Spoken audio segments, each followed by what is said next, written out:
अस्सलामुअलैकुम वरहमतुल्लाहि वबरकातुहू। अल्हम्दुलिल्लाहि रब्बिल आलमीन। अल्लाहुम्मा सल्लि अला मुहम्मद व अला आलि मुहम्मद व बारिक वसल्लिम। रब्बि इश्रह ली सदरी व यस्सिर ली अमरी वहलुल उक़दतम मिन लिसानी यफ़क़हू क़ौली। दोस्तों, आप सब खैरियत से हैं?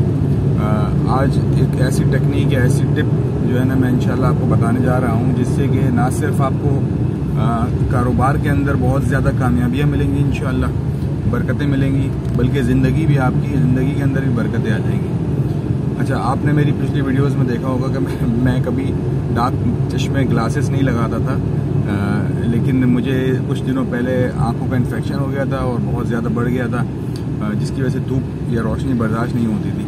फिर उसके बाद से मैंने ये आदत डाल ली कि धूप के अंदर ये चश्मे लगाए जाएँ, और मेरा मशवरा होगा और दोस्तों से भी कि ज़रूर लगाया करें, क्योंकि जब अल्लाह ना करे कोई तकलीफ़ होती है तो फिर अंदाज़ा होता है इंसान को, अहमियत होती है बहुत सारी नेमतों की। अच्छा, तो एक बड़ा ज़बरदस्त वाक़या हमें सुनने को मिला था बरकत के मामले में और सुबह के वक्त के मामले में, तो वो मैं आपसे शेयर करना चाह रहा था कि हदीस में आता है जिनका मफ़हूम ये है कि सुबह के वक्त में बहुत ज़्यादा बरकतें हैं और बहुत सारे मामलात हुज़ूर अकरम सल्लल्लाहु अलैहि वसल्लम खुद भी, उनके सहाबा कराम भी, और फिर उनके बाद औलिया अल्लाह भी और नेक बंदे भी अल्लाह के सुबह के वक्त को बहुत अहमियत देते हैं, और बहुत सारे बड़े बड़े जो काम होते थे वो सुबह के वक्त में ही किया करते थे।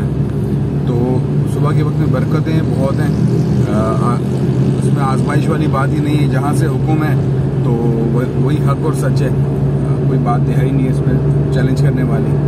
हाँ, एक बार ये हुआ था कि हमारे कराची के अंदर एक बहादुराबाद का इलाका है।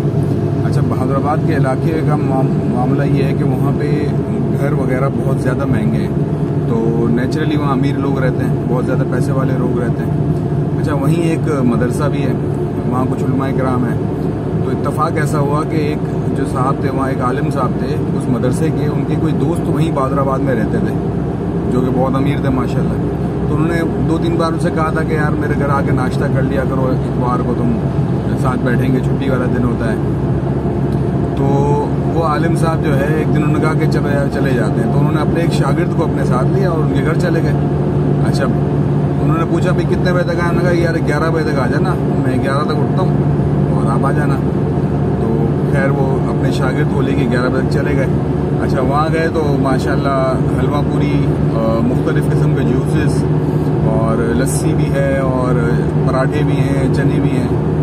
तो उन शागिर्द ने उन आलिम साहब से पूछा कि हमने तो सुना है कि सुबह के वक्त में बरकत है और बहुत सारे बहुत अच्छे मामलात हैं, हम तो माशाल्लाह हमारी तो फजर नहीं मिस होती कभी, हम तो सुबह के बाद फजर के बाद सोते भी नहीं हैं, और हम एक नॉर्मल ज़िंदगी गुजारते हैं और हमारे पास नॉर्मल पैसा है, स्टूडेंट हैं, ज़ाहिर सी बात है। लेकिन ये जो माशाल्लाह ये तो 10 बजे 11 बजे उठते हैं, कभी फजर पढ़ते हैं, कभी नहीं भी पढ़ते हैं, तो इनकी ज़िंदगी में बरकतें कैसे हैं?